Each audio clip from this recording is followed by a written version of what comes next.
कर्मण्येवाधिकारस्ते मा फलेषु कदाचन मा कर्मफलहेतुर्भो मा ते संगोऽस्तविकर्मणि।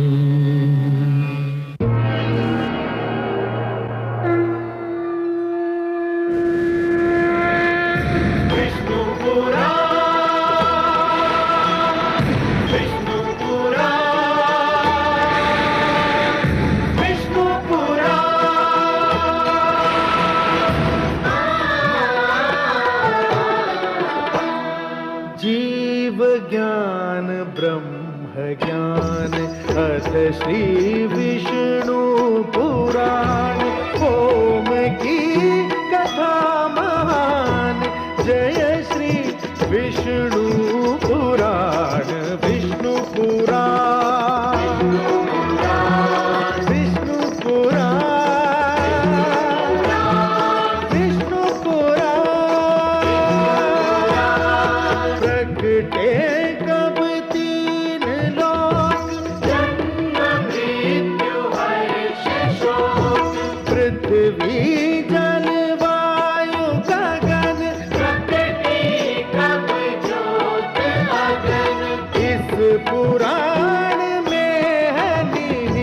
जप तप और योग ध्यान विष्णु पुराण विष्णु पुराण विष्णु पुराण। मैं मां हूं, धरती मां। कोई सत्ता प्राप्त कर ले या सिंहासन पर बैठ जाए तो इसका यह अर्थ नहीं है कि वो उसके योग्य भी है। सत्ता तो छल से भी प्राप्त की जा सकती है। सिंहासन पर तो बल का प्रयोग करके भी बैठा जा सकता है। योग्यता का ज्ञान तो उस समय होता है जब सत्ता पाकर भी कोई जन कल्याण का ध्यान रखे, सिंहासन पर बैठकर भी न्याय करे। इसमें संदेह नहीं कि देवराज इंद्र ने महारानी कयाधु का अपहरण करने का प्रयास करके एक अनुचित और अनैतिक कार्य किया था, परंतु स्वयं हिरण्यकशिपु भी अपने मन में एक ऐसी इच्छा पाल रहा था जो किसी भी तरह उचित नहीं थी। वो स्वयं को ईश्वर कहलाना चाहता था। मैं जानती हूं कि उसकी इच्छा पूरी नहीं हो सकती, परंतु उस समय तक कितना अनर्थ हो जाएगा, ये विचार मुझे विचलित किए हुए है।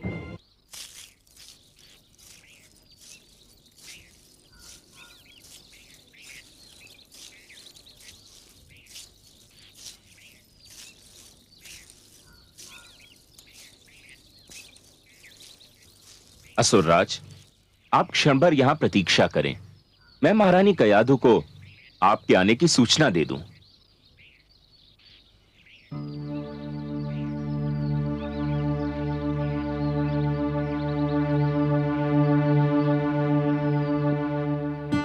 देवी कयाधु,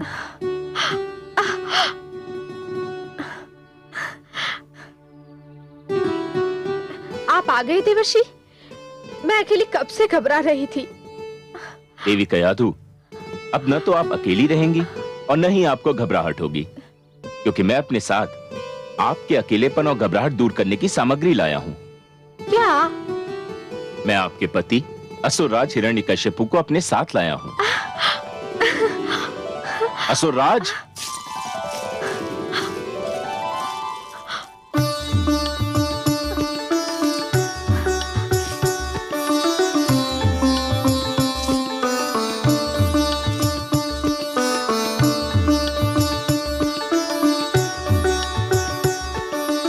नारायण नारायण।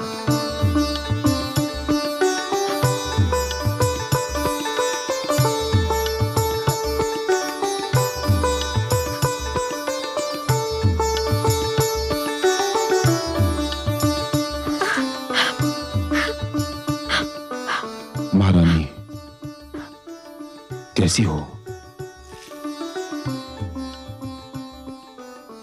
देवर्षि की कृपा से मैं बिल्कुल ठीक हूँ महाराज।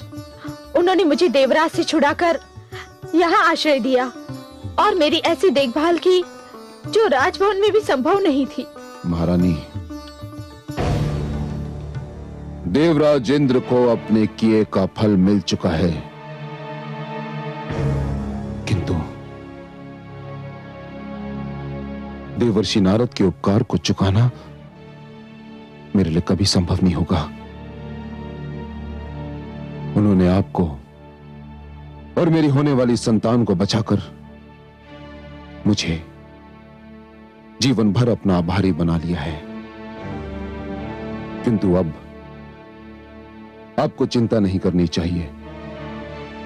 चलिए राजभवन चलते हैं, हमारी संतान वहीं जन्म लेगी। महारानी। नहीं महाराज। क्यों? इस कुटिया में मुझे वह आनंद और स्नेह मिला है जो मुझे राजभवन में भी नहीं मिल सकता। यहाँ मैंने एक ऐसी सुरक्षा का अनुभव किया है जो मैंने अपने जीवन में कभी नहीं पाई। हे महाराज, मेरी इच्छा है कि मेरी संतान का जन्म यही हो।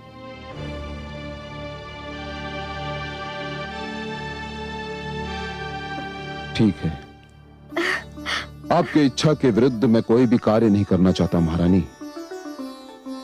गर्भवती स्त्री को जहां भी आनंद मिले, संतान का जन्म वहीं होना चाहिए, मुझे कोई आपत्ति नहीं। मैं ये समाचार देवर्षि को सुनाता हूं। आप निश्चिंत होकर विश्राम करें। आइए।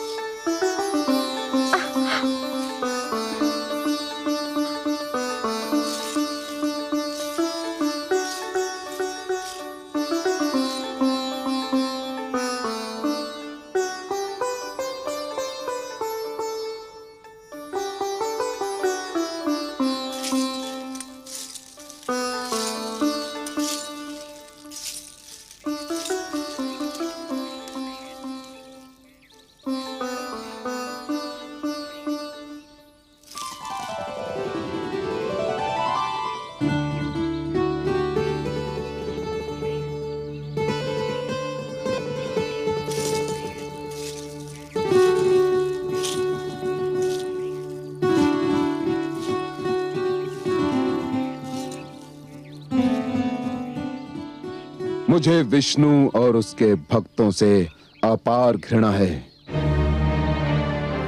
मैं ये भी जानता हूं कि आप इस सृष्टि में विष्णु के महानतम भक्त हैं, और मैं चाहते हुए भी आपसे घृणा नहीं कर पाता। आपने महारानी की रक्षा करके। बस बस असुरराज, और कुछ कहने की आवश्यकता नहीं है। आप इस बात को इतनी बार कह चुके हैं कि मुझे तो कंठस्थ हो गई है। देवर्षि, महारानी कयाधु ने पुत्र के जन्म तक आपके आश्रम में रहने की इच्छा व्यक्त की है, और मैं उनकी इच्छा के विरुद्ध उन्हें यहां से ले जाना नहीं चाहता। नारायण नारायण, बड़ा शुभ विचार है। यदि महारानी कयाधु को मेरी कुटिया में सुख मिलता है तो ये तो मेरे लिए सौभाग्य की बात है। असुरराज, आप चिंता न करें, मैं उनकी यथा योग्य सेवा करूंगा। मेरी कुटिया में बीतने वाला हर दिन आपकी आने वाली संतान का हर संकट दूर करेगा। तो फिर मुझे जाने की अनुमति दीजिए देवर्षि।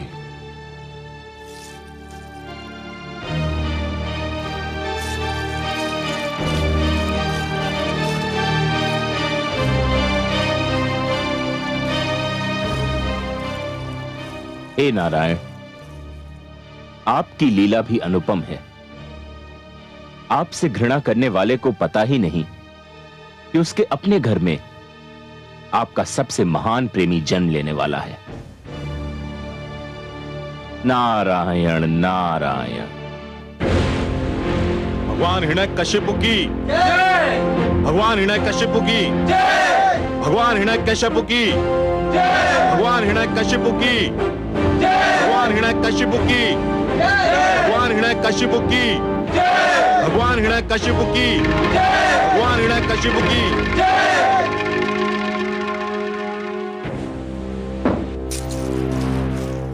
बधाई हो भगवान हिरण्यकशिपु। इंद्रासन पर बैठने के लिए बहुत बहुत बधाई हो। अब तो अप्सराएं आपके संकेत पर नृत्य करेंगी।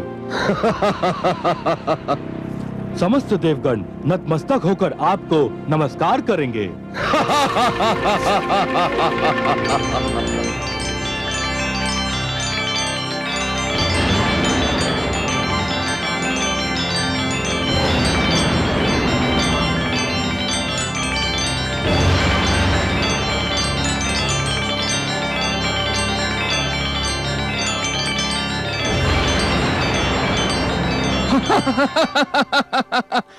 हाँ, मैं स्वरभानु हूं।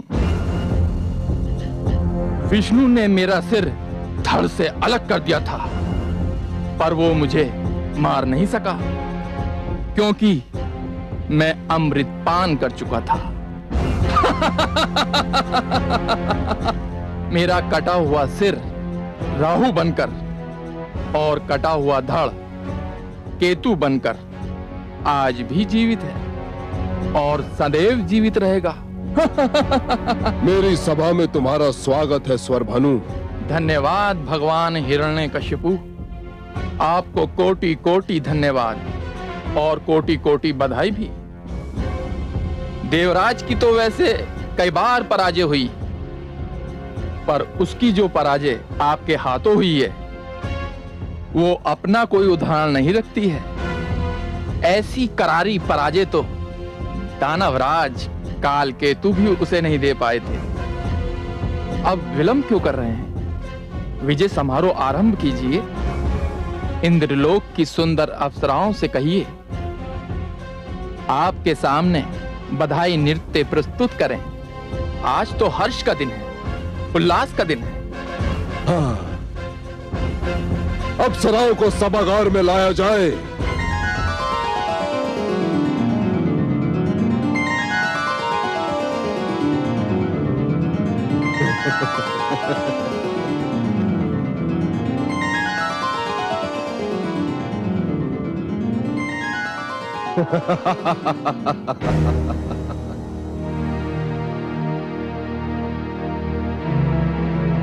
देवलोक की अप्सराओं, तुम आज तक देवराज इंद्र के लिए नृत्य करती थी, किंतु आज से तुम भगवान हिरण्यकशिपु के लिए नृत्य करोगी, क्योंकि यह सिंहासन अब मेरा हो चुका है और मेरा ही रहेगा। नृत्य प्रस्तुत करो, एक ऐसा सुंदर नृत्य जिसे देखकर मैं अपनी कठोर तपस्या की सारी थकान भूल जाऊं। नाचो, नाचो। धा धे कट धा धे कट धा धे कट धा धे कट धा धे कट धा कट धा धा कट धा धा कट धा। होनी होय बड़ी बलवान,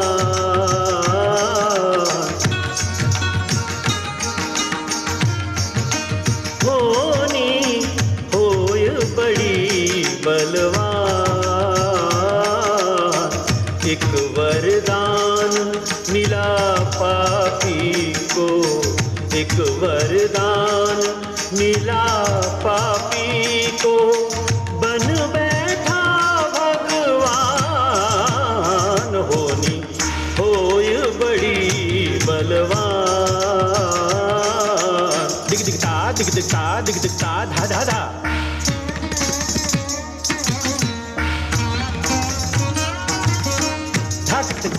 धेता धा धे देता धा धा धे धेता धे देता। अहंकार के मधु में फूला करे पाप का काम। तत थई तत आथई तत थई तत आथई तत थई तत आथई तत। निर्दोषों को कुचले मसले ना जान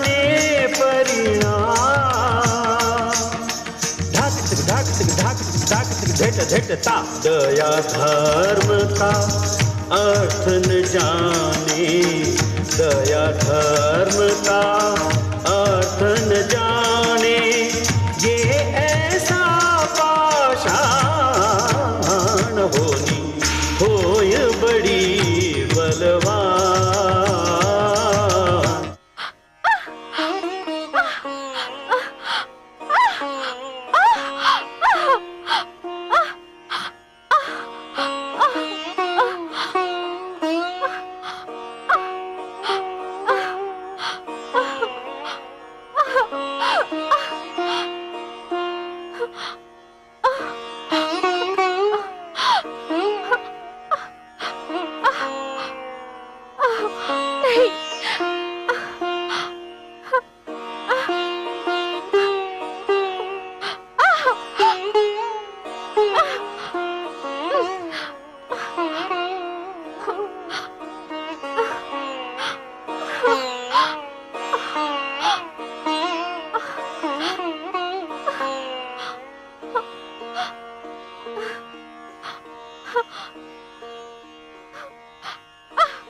हे लक्ष्मी नारायण,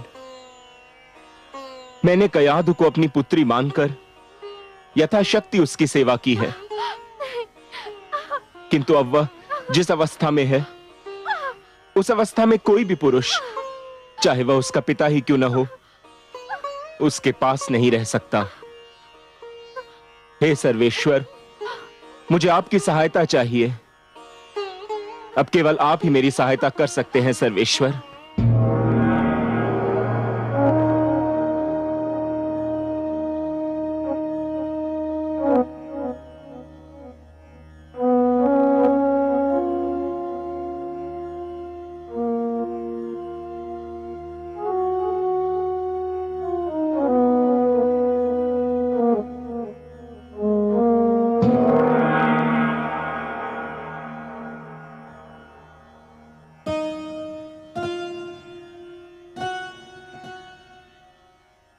हे योग माया, आप देवर्षि के आश्रम में जाइए।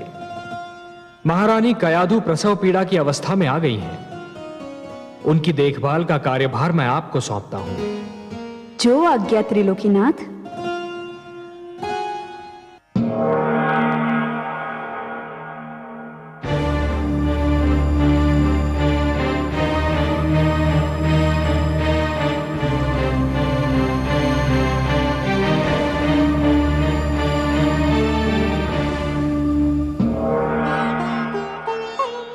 प्रणाम देवर्षि। धन्य है देवी कि आप आ गईं। मेरे तो हाथ पांव फूल गए थे। आप चिंता न करें देवर्षि, मैं सब संभाल लूंगी।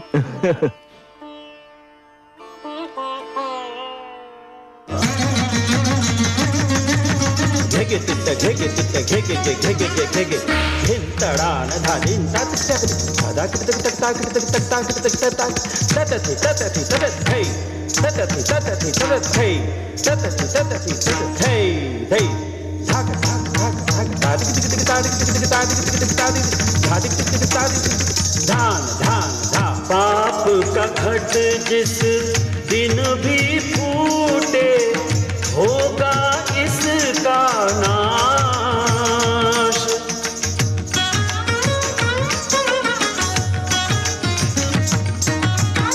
लाख जतन कर ले कोई, पर टले न यम का पाश। सानिध मपग गमनि पगमर निसा।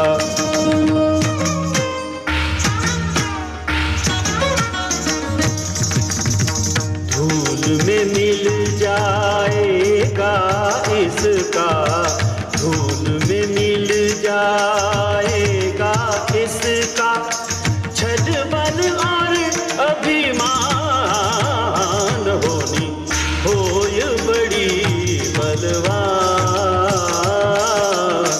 एक वरदान मिला पापी को, एक वरदान मिला पापी को, बन बैठा भगवान।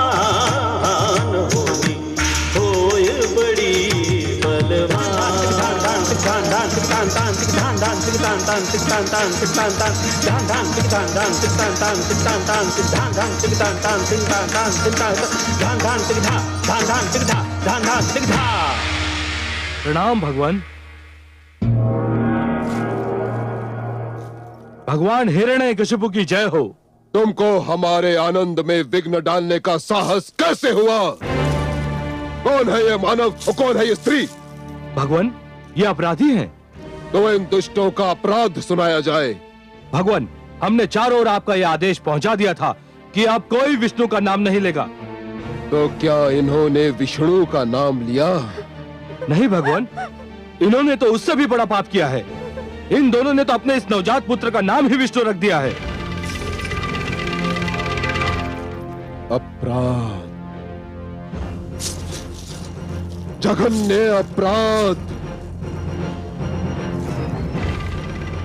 कड़ा दंड मिलेगा इन्हें इस अपराध का, कड़ा दंड। सोचते क्या है भगवान? 2 टुकड़े कर दीजिए इस शिशु के। जन्म लेते ही विष्णु का नाम पाने का इससे कम दंड क्या हो सकता है? विष्णु पुत्र समाप्ति का इससे बढ़कर शुभारंभ और क्या हो सकता है? नहीं। तुम्हारा सुझाव हमें सुंदर लगा स्वर भानु। इसे ऐसा आतंक फैलेगा जिसे विष्णु के नाम लेवा सदा के लिए समाप्त हो जाएंगे। 2 टुकड़े कर दो इस शिशु के शरीर के, 2 टुकड़े कर दो। नहीं, असुर राज, आप मेरे टुकड़े कर दीजिए, लेकिन मेरे बच्चे को कुछ मत कीजिए। मेरे बच्चे को कुछ मत कीजिए।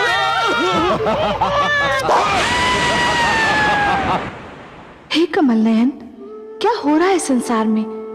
शक्ति और सत्ता पाकर रक्त की प्यास इतनी क्यों बढ़ जाती है? अहंकार बुद्धि को कैसे भ्रष्ट कर देता है? निष्ठुरता मन में कैसे वास कर लेती है? देखिए ना, हिरण्यकशिपु ने एक छोटे से बालक के निर्दयता से केवल इसलिए टुकड़े टुकड़े कर दिए कि उसका नाम आपके नाम जैसा था। क्या किसी का नाम भी उसके वध का कारण बन सकता है? निस्संदेह ये क्रूरता है महादेवी, निस्संदेह ये क्रूरता है। ये केवल मानव पुत्र का नहीं वरन सभ्यता का वध है। पर हे महादेवी, स्मरण रखिए, जान लीजिए कि निर्दयता पतन का पहला चरण होती है और हिरण्यकशिपु अपने पतन की ओर बढ़ रहा है। जिस प्रकार दीपक की लौ बुझने से पहले भड़कती है, उसी प्रकार क्रूरता भी पतन से पहले पूरी शक्ति से उभर आती है। पर हे पद्मनाभ, कैसे होगा दुष्ट हिरण्यकशिपु का विनाश? उसने तो निर्ममता की सीमा लांघ ली है। हे महादेवी, जो सीमा लांघता है उसे तो यह ज्ञान ही नहीं होता कि सीमा के आगे कोई मार्ग ही नहीं है। निष्ठुरता की सीमा के आगे केवल पतन का द्वार खुला होता है। पर हे कमल नयन, अब कब होगा उसका पतन और कैसे होगा? महादेवी, हिरण्यकशिपु की क्रूरता उसके विरुद्ध घृणा की ज्वाला भड़काएगी। उसके अत्याचार मानव को उसके विरुद्ध एक होकर खड़ा होने पर विवश कर देंगे। रक्त की ये धारा केवल धरती को ही नहीं, स्वयं उसके घर को भी डुबो देगी। हे महादेवी, वो मूर्ख क्या जाने कि उसकी मृत्यु की सामग्री तो राजभवन में आ चुकी है। जिस पुत्र प्रहलाद को वो मेरा सबसे महान शत्रु बनाना चाहता है, वही प्रहलाद उसके अहंकार का सर्वनाश कर देगा।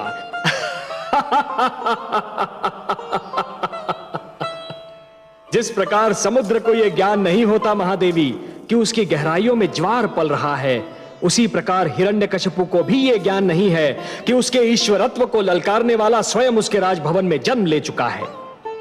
महादेवी, यह कथा बहुत रोचक है। महादेवी, यह कथा बहुत रोचक है और इसका हर मोड़ अधिक रुचिकर होगा। पर आप चिंता न कीजिए देवी, जब अत्याचार अपनी सीमा से आगे बढ़ जाता है तो निस्संदेह उसका अंत भी हो जाता है। बधाई हो महाराज। देवऋषि नारद ने समाचार भेजा है कि महारानी कयादु ने एक अत्यंत सुंदर पुत्र को जन्म दिया है। बधाई हो भगवान हिरण्यकशिपु, बधाई हो। शुभ समाचार है ये, शुभ समाचार। ये तो बहुत ही शुभ शकुन है भगवान। अभी अभी विष्णु नाम के बालक का वध हुआ और अभी अभी ये सूचना मिली है कि आपके पुत्र ने जन्म लिया है। तुम सत्य कहते हो स्वर भानु। शुभ शकुन है ये, शुभ शकुन। इसका अर्थ ये हुआ कि मेरा पुत्र विष्णु का मुझसे भी बड़ा शत्रु सिद्ध होगा।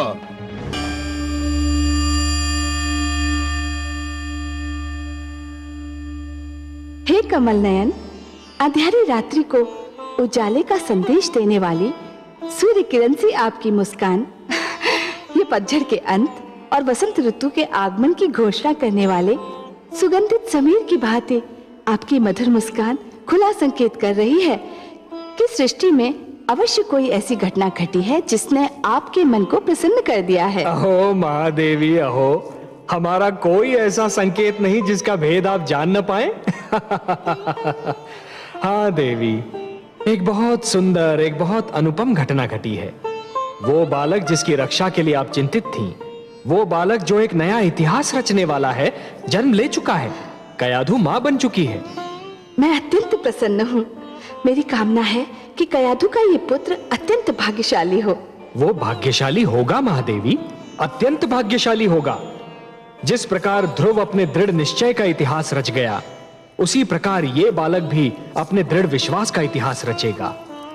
जिसे जन्म लेते ही देवर्षि नारद जैसे महान मार्गदर्शक की गोद मिल जाए, उसने तो नेत्र खोलते ही अपना मार्ग भी देख लिया और अपना लक्ष्य भी। हे त्रिलोकीनाथ, मुझे इस बालक के जन्म का हर्ष है, परंतु थोड़ी घबराहट भी हो रही है। घबराहट? घबराहट का क्या कारण महादेवी? उसका जन्म एक ऐसे राक्षसी प्रकृति के असुर के घर में हुआ है जो वास्तविकता जान लेने के उपरांत इस नन्हे बालक का बैरी बन जाएगा। ऐसे शक्तिशाली और अभिमानी का ये बालक सामना कैसे कर पाएगा? यही तो उसके दृढ़ विश्वास की परीक्षा होगी महादेवी। महादेवी, केवट का साहस शांत बहने वाली नदी में नौका खेने से सिद्ध नहीं होता। वो तो तब सिद्ध होता है जब केवट बिफरी हुई नदी के मझधार से नौका को सुरक्षित निकाल कर ले जाता है। एक दिए की क्षमता शांत वातावरण में जलते रहने से सिद्ध नहीं होती। वो तो तब सिद्ध होती है जब दिया अपनी लौ को आंधी में भी बुझने नहीं देता। उसी प्रकार इस बालक का दृढ़ विश्वास भी तभी सिद्ध होगा जब वो महान शक्तियों और प्रतिकूल वातावरण में भी जमा रहेगा। मैं तो मन से चाहती हूँ कि कयाधु का ये पुत्र हर पग पर सफलता पाए। अब आपने उसे आशीर्वाद दे दिया है, तब तो उसका विश्वास दृढ़ होना ही है।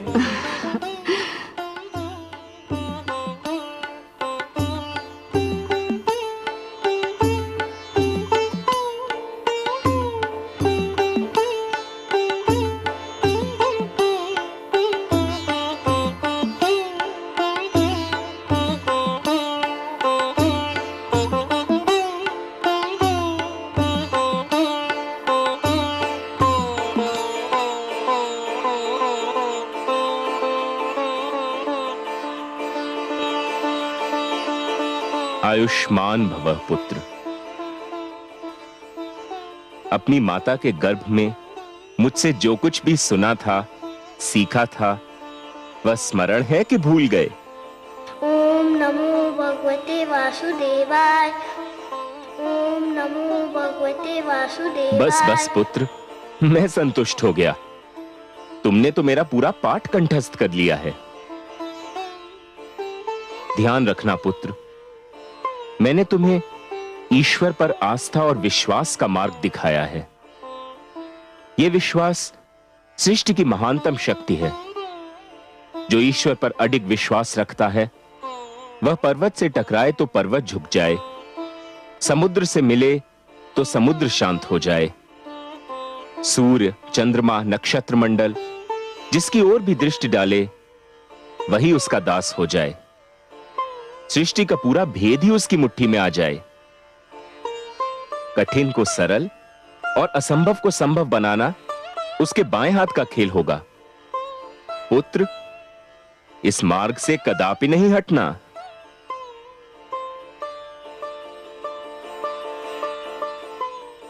लीजिए देवी, इसे इसकी माता के पास पहुंचा दीजिए।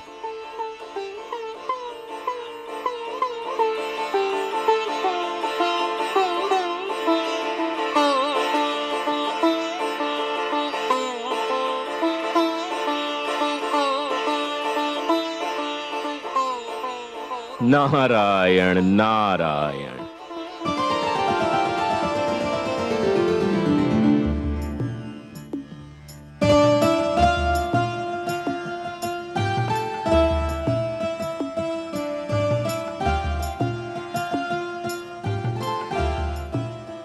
देवर्षि, मेरा कार्य पूरा हो गया। मुझे विष्णु लोक लौटने की अनुमति दीजिए। मैं आपका बहुत आभारी हूं देवी कि आप आ गईं। आपने ऐसे समय पर मेरी सहायता की जब मेरी बुद्धि भी काम नहीं कर रही थी। आपको कोटि कोटि धन्यवाद।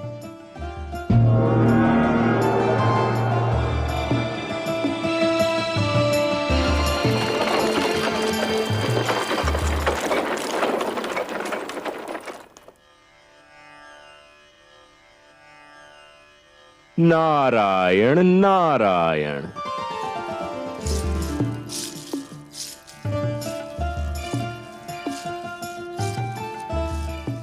प्रणाम देवर्षि।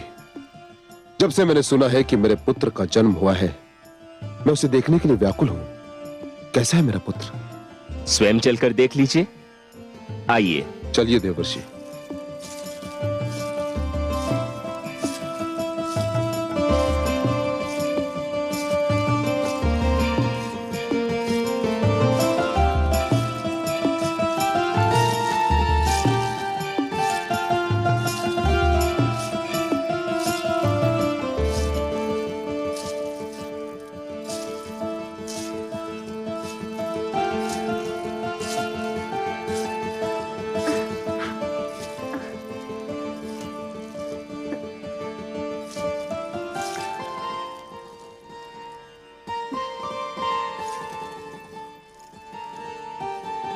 कितना सुंदर है मेरा पुत्र, कितना प्रतिभावान लगता है। देवर्षि, इसके माथे से तो तेज की किरणें फूट रही हैं। कितनी मीठी है इसकी मुस्कान। उसकी आंखें सूर्य और चंद्रमा की भांति चमक रही हैं।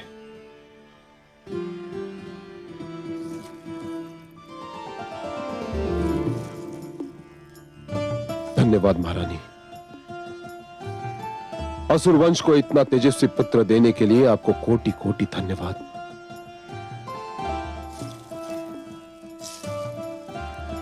देवर्षि,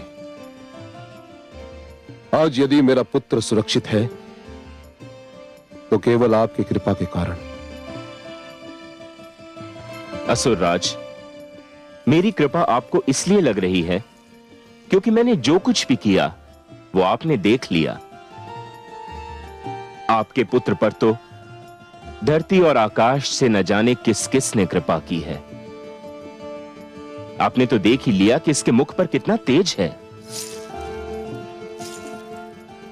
देवर्षि, तीनों लोक में आपसे बड़ा ज्योतिष विद्या का ज्ञाता कोई नहीं। मेरी विनती है कि मेरे पुत्र का नामकरण आप ही करें। नारायण नारायण। असुरराज, आप पुत्र पाकर प्रसन्न हुए ना? प्रसन्न, अति प्रसन्न, हर्षित, अति हर्षित देवर्षि। तो जो अत्यंत प्रसन्नता देता है, असीम हर्ष प्रदान करता है, उसे प्रहलाद कहते हैं। असुरराज, मैं आपके पुत्र का नाम प्रहलाद रखता हूं क्योंकि ये आपके जीवन में प्रसन्नता और आह्लाद लेकर आया है। प्रहलाद।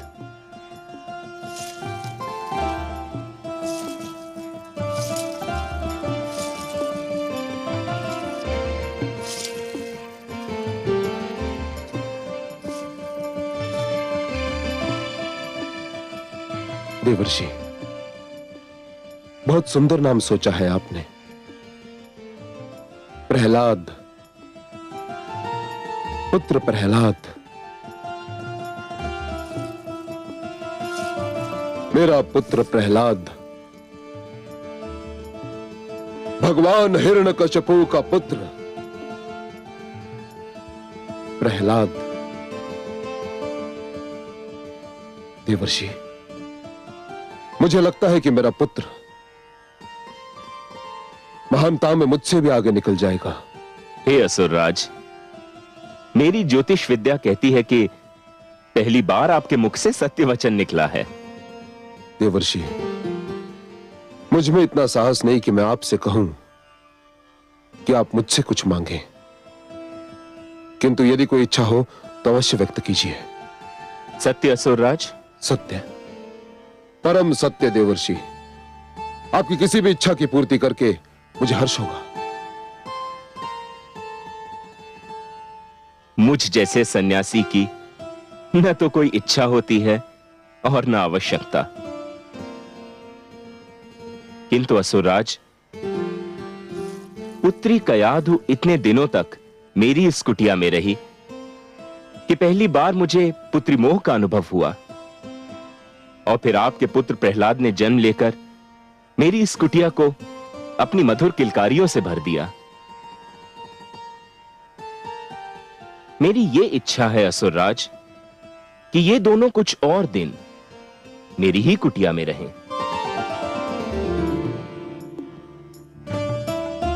आपने तो मेरे मन की बात कह दी देवर्षि। मेरी भी इच्छा थी कि मैं और मेरा पुत्र आप ही के साथ रहें। मुझे तो देवर्षि की कुटिया स्वर्ग के समान लगती है। देवर्षि, मैं आपकी इच्छा की पूर्ति के लिए वचनबद्ध हूं। अपने पुत्र से दूर रहना मेरे लिए संभव नहीं, किंतु आपके उपकारों के आगे मैं नतमस्तक हूं।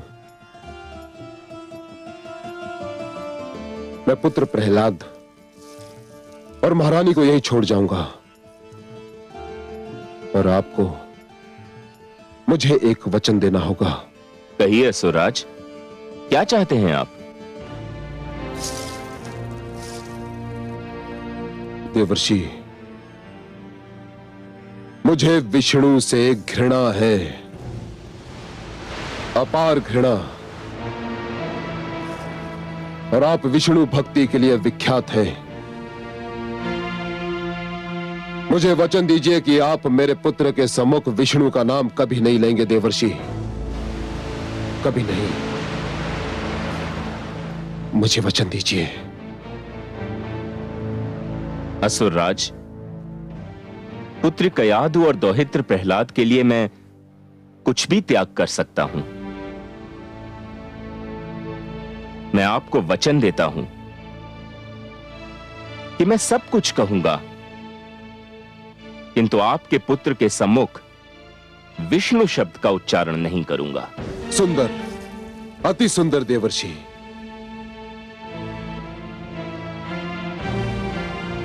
नारायण नारायण। धरती से आकाश तक उसका ही विस्तार, एक नाम की बात क्या, उसके नाम हजार। जिसने मां के गर्भ से लिया विष्णु का नाम, उसे रोक पाना भला किसके बस का काम, किसके बस का काम। जो सुनेगा ये पुराण पाएगा सुख और ज्ञान, पाएगा सुख और ज्ञान। कर्म को ही धर्म जान, प्रेम की तू छेड़तान, प्रेम की तू छेड़तान। बीते युग बता रहे हैं, बीते युग बता रहे हैं, सत्य पथ पे चल